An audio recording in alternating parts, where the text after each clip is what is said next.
Hello students, एडुबिला point channel में आपका स्वागत है। आज हम आपको आपके पद भाग से जिसमें कि साखियां और शब्द, उसके बाद रसखान की सवैया हैं और उसके बाद कैदी और कोकिला, ये 3 चैप्टर है और इस 3 चैप्टर के वीवीआई प्रश्न जो हैं उसको हम करवा रहे हैं, जो कि इसमें से 100% चांस है कि आपके प्रश्न लड़ने वाले हैं, आने वाले हैं, एग्जाम में पूछे जाएंगे।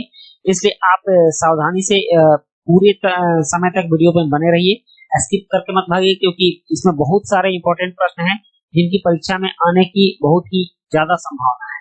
तो चलिए सबसे पहले शुरू करते हैं कबीर की साखियां और शब्द के प्रश्न। तो इसमें पहला प्रश्न है कि कवि ने सच्चे प्रेमी की क्या कसौटी बताई है। तो इसका उत्तर है, कवि ने सच्चे प्रेमी की यह कसौटी बताई है कि उसका मन विकारों से दूर तथा पवित्र होता है। इस पवित्रता का असर मिलने वाले पर पड़ता है। ऐसे प्रेमी से मिलने पर मन की पवित्रता और सारे पाप नष्ट हो जाते हैं। इस संसार में सच्चा संत कौन कहलाता है? यह काफी इंपॉर्टेंट क्वेश्चन है, इसलिए आप इस पर ज्यादा ध्यान दीजिएगा। इस संसार में सच्चा संत कौन कहलाता है? इस संसार में सच्चा संत वही है जो जाति, धर्म, संप्रदाय आदि के भेदभाव से दूर रहता है, तर्क वितर्क, वैर विरोध और राम रहीम के चक्कर में पड़े बिना प्रभु की सच्ची भक्ति करता है। ऐसा व्यक्ति ही सच्चा संत होता है। उसके बाद प्रश्न 3 है कि किसी व्यक्ति की पहचान उसके कुल से होती है या उसके कर्मों से। तर्क सहित उत्तर दीजिए। तो इसका उत्तर है, ये इसका आंसर थोड़ा लंबा होगा। किसी व्यक्ति की पहचान उसके कर्म से होती है, कुल से नहीं। कोई व्यक्ति यदि ऊंचे कुल में जन्म लेकर बुरे कर्म करता है तो वह निंदनीय होता है। इसके विपरीत यदि साधारण परिवार में जन्म लेकर कोई व्यक्ति यदि अच्छे कर्म करता है तो समाज में आदरणीय बन जाता है। सूर, कबीर, तुलसी और अनेकानेक ऋषि मुनि साधारण से परिवार से में जन्मे पर अपने अच्छे कर्मों से आदरणीय बन गए। इसके विपरीत कंस, दुर्योधन, रावण आदि बुरे कर्मों के कारण निंदनीय हो गए, जबकि ये उच्च कुल में जन्मे थे। नेक्स्ट प्रश्न है कि कबीर ने ईश्वर प्राप्ति के लिए किन प्रचलित विश्वासों का खंडन किया है। तो इसका उत्तर है कि कबीर ने ईश्वर प्राप्ति के प्रचलित विश्वासों का खंडन किया है। उनके अनुसार ईश्वर न मंदिर में है, न मस्जिद में, न काबा में है, न कैलाश में, कैलाश आदि तीर्थ यात्रा में। वह न कर्मकांड करने में मिलता है, न योग साधना से, न बैरागी बनने से। ये सब ऊपरी दिखावे हैं, ढोंग हैं, इनमें मन लगाना व्यर्थ है। इसके बाद नेक्स्ट प्रश्न है कि कबीर ने ईश्वर को सब श्वासों की श्वास में क्यों कहा है। इसका उत्तर है, कबीर का मानना था कि ईश्वर घट घट में समाया है, कण कण में समाया है, वह प्राणी की हर सांस में समाया हुआ है, उसका वास प्राणी के मन में ही है। उसके बाद प्रश्न 6 है, कबीर ने ज्ञान के आगमन की तुलना सामान्य हवा से न कर आंधी से क्यों की। तो इसका उत्तर है, कबीर के अनुसार जब प्रभु ज्ञान का आवेश होता है तो उसका प्रभाव चमत्कारी होता है, उससे पूरी जीवन शैली बदल जाती है, सांसारिक बंधन पूरी तरह कट जाते हैं। यह परिवर्तन धीरे धीरे नहीं होता बल्कि एकाएक और पूरे वेग से होता है, इसलिए उसकी तुलना सामान्य हवा से न करके आंधी से की गई। और 7वां प्रश्न है कि संकलित साखियों और पदों के आधार पर कबीर के धार्मिक और सांप्रदायिक सद्भाव संबंधी विचारों पर प्रकाश डालें। यह काफी इंपॉर्टेंट प्रश्न है, इसको आप बिल्कुल स्किप मत कीजिएगा, इसको जरूर याद रखिएगा। पाठ में संकलित साखियों से ज्ञात होता है कि कबीर समाज में फैले जाति धर्म के झगड़े, ऊंच नीच की भावना, मनुष्य का हिंदू मुसलमान में विभाजन आदि से मुक्त समाज देखना चाहते। वे हिंदू मुसलमान के रूप में राम रहीम के प्रति कट्टरता के घोर विरोधी थे। वे समाज में सांप्रदायिक सद्भाव देखना चाहते थे। कबीर चाहते थे कि समाज को कुरीतियों से मुक्ति मिले। इसके अलावा उन्होंने ऊंचे कुल में जन्म लेने के बजाय साधारण कुल में जन्म लेकर अच्छे कार्य करने को श्रेयस्कर माना। नेक्स्ट 8वां प्रश्न है कि कबीर ने जीवित किसे कहा है। तो इसका उत्तर है, कबीर ने उस व्यक्ति को जीवित कहा है जो राम और रहीम के चक्कर में नहीं पड़ता है। इनके चक्कर में पड़े व्यक्ति राम राम या खुदा खुदा करते रह जाते हैं पर उनके हाथ कुछ नहीं लगता। इन दोनों से दूर रहकर प्रभु की सच्ची भक्ति करने वालों को ही कबीर ने जीवित कहा है। नेक्स्ट है 9वां प्रश्न, कबीर मनुष्य के लिए क्रिया कर्म और योग वैराग को कितना महत्वपूर्ण मानते हैं? तो इसका उत्तर है, ये काफी इंपॉर्टेंट है। कबीर मनुष्य के लिए क्रिया कर्म और योग वैराग को महत्वपूर्ण नहीं मानते हैं, क्योंकि मनुष्य इन क्रियाओं के माध्यम से ईश्वर को पाने का प्रयास करता है, जबकि कबीर के अनुसार ईश्वर को इन क्रियाओं के माध्यम से नहीं पाया जा सकता है। उसके बाद 10वां प्रश्न है कि कबीर ने संसार को किसके समान कहा है और क्यों? तो इसका उत्तर है, कबीर ने संसार को स्वान रूपी कहा है। स्वान मतलब हंस होता है, हंस रूपी कहा है, क्योंकि जिस तरह हाथी को जाता हुआ देखकर कुत्ते अकारण भौंकते हैं, उसी तरह ज्ञान पाने की साधना में लगे लोगों को देखकर सांसारिकता में फंसे लोग तरह तरह की बातें बनाने लगते हैं। वे ज्ञान के साधक को लक्ष्य से भटकाना चाहते हैं। नेक्स्ट 11वां प्रश्न है, ज्ञान की आंधी आने से पहले मनुष्य की स्थिति क्या थी? बाद में उसकी दशा में क्या क्या बदलाव आया? पठित शब्द के आधार पर लिखिए। इसका उत्तर है, ज्ञान की आंधी आने से पहले मनुष्य का मन मोह माया, अज्ञान, तृष्णा, लोभ, लालच और अन्य दुर्विचारों से भरा था। वह सांसारिकता में लीन था, इससे वह प्रभु की सच्ची भक्ति न करके भक्ति का आडंबर करता था। ज्ञान की आंधी आने के बाद मनुष्य के मन से अज्ञान का अंधकार और कुविचार दूर हो गए। उसके मन में प्रभु ज्ञान का प्रकाश फैल गया। वह प्रभु की सच्ची भक्ति में डूबकर उसके आनंद में सराबोर हो गया। उसके बाद 12वां प्रश्न है, ब्रज भूमि के प्रति कवि का प्रेम किन किन रूपों में अभिव्यक्त हुआ है? अब यहाँ से आपके सवैया रसखान के सवैया जो हैं उनके प्रश्न शुरू हो जाते हैं। रसखान के, तो रसखान का पहला प्रश्न है सवैया का कि ब्रज भूमि के प्रति कवि का प्रेम किन किन रूपों में अभिव्यक्त हुआ है? तो इसका उत्तर है, कवि को ब्रज भूमि से गहरा प्रेम है। वह इस जन्म में ही नहीं, अगले जन्म में भी ब्रज भूमि का वासी बने रहना चाहता है। ईश्वर अगले जन्म में उसे ग्वाला बनाए, गाय बनाए, पक्षी बनाए या पत्थर बनाए, वह हर हाल में ब्रज भूमि में रहना चाहता है। वह ब्रज भूमि के वन, बाग, सरोवर और करील कुंजों पर अपना सर्वस्व न्योछावर करने को भी तैयार है। प्रश्न 13 है, एक लकुटी और कांवरिया पर कवि सब कुछ न्योछावर करने को क्यों तैयार है? तो इसका उत्तर है कि कवि के लिए सबसे महत्वपूर्ण है कृष्ण, इसलिए कृष्ण की एक एक चीज उसके लिए महत्वपूर्ण है। यही कारण है कि वह कृष्ण की लाठी और कंबल के लिए अपना सर्वस्व न्योछावर करने को तैयार है। अगला प्रश्न है भाव स्पष्ट करना, और यह तो पूछता ही है, इसलिए आप इस प्रश्न को भी इग्नोर नहीं करेंगे। पहला भाव है कि कोटि के कलगौट के धाम, करील के कुंजन ऊपर वारो। तो पहले इसको देख लेते हैं। रसखान ब्रजभूमि से इतना प्रेम करते हैं कि वे वहां के कांटेदार करील के कुंजों के लिए करोड़ों महलों के सुखों को भी न्योछावर करने को तैयार है। आशय यह है कि वे महलों की सुख सुविधा त्याग कर भी उस ब्रजभूमि पर रहना पसंद करते हैं। और इसके बाद दूसरा पंक्ति है, माई रिवा मुख की मुस्कानी, संहारी न जइए न जइए न जइए।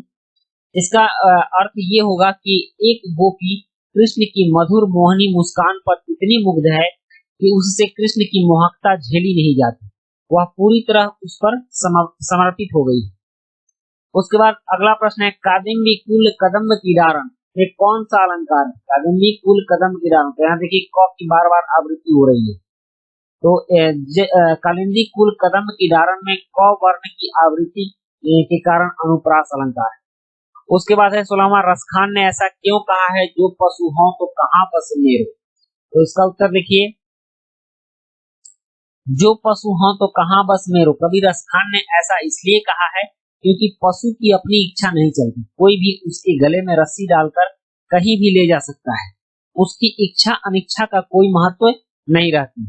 उसके बाद 17 नंबर प्रश्न है, कवि किस गिरी का पत्थर बनना चाहते हैं और क्यों? तो इसका उत्तर है, कवि गोवर्धन पर्वत का पत्थर बनना चाहता है, क्योंकि इंद्र के प्रकोप और क्रोध से ब्रजवासियों को मचाने के लिए गोवर्धन पर्वत को छाते की तरह, यहाँ मचाने बचाने होगा, छाते की तरह उठाकर श्री कृष्ण ने उनकी रक्षा की थी।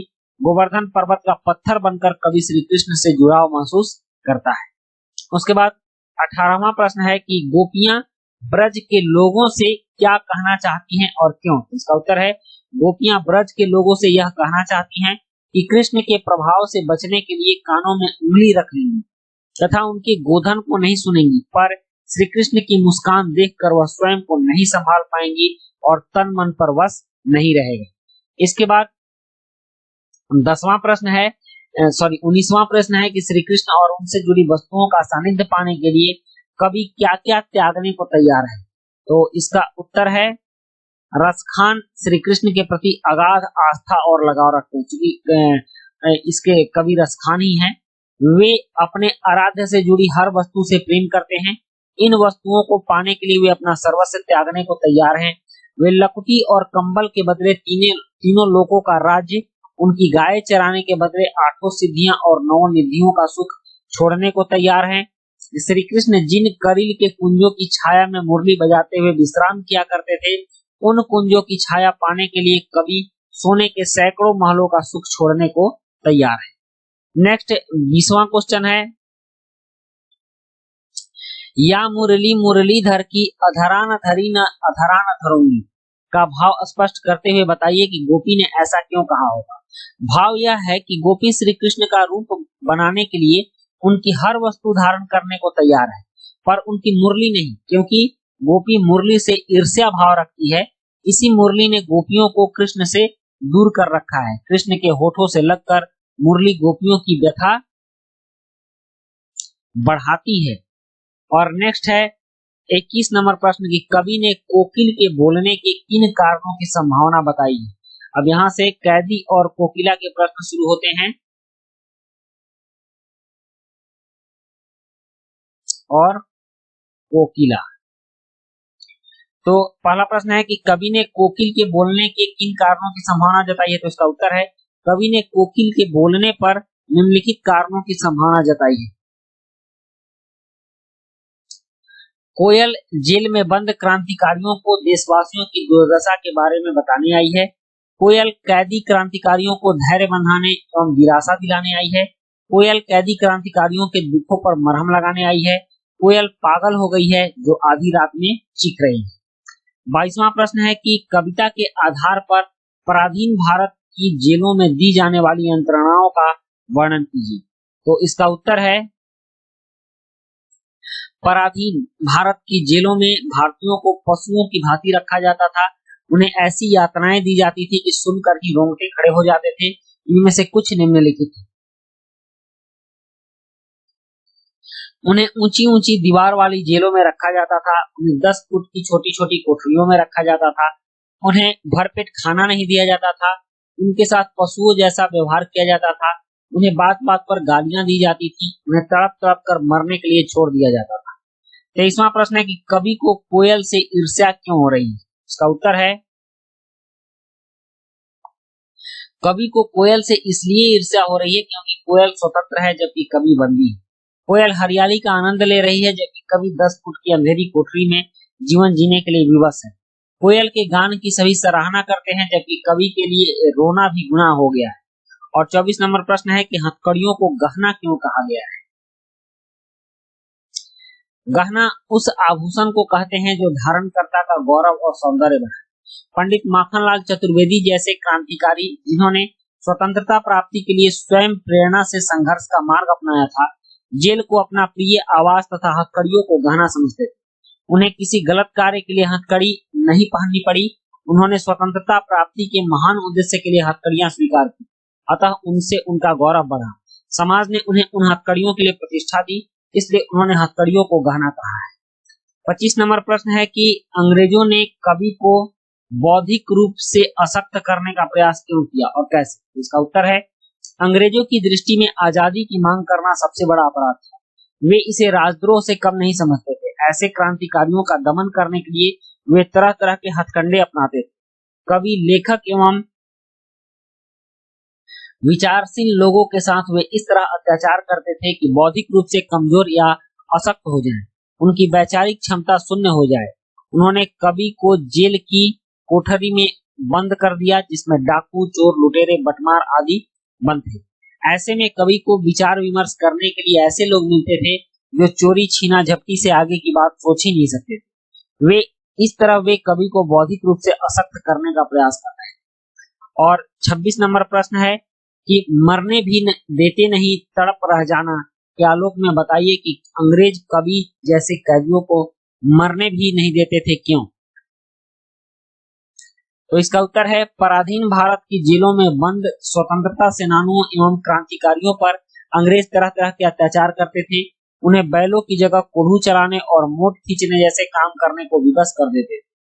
ऐसे कठोर शारीरिक श्रम के बाद भी वे न उन्हें भरपेट भोजन देते थे और न मरने देते थे।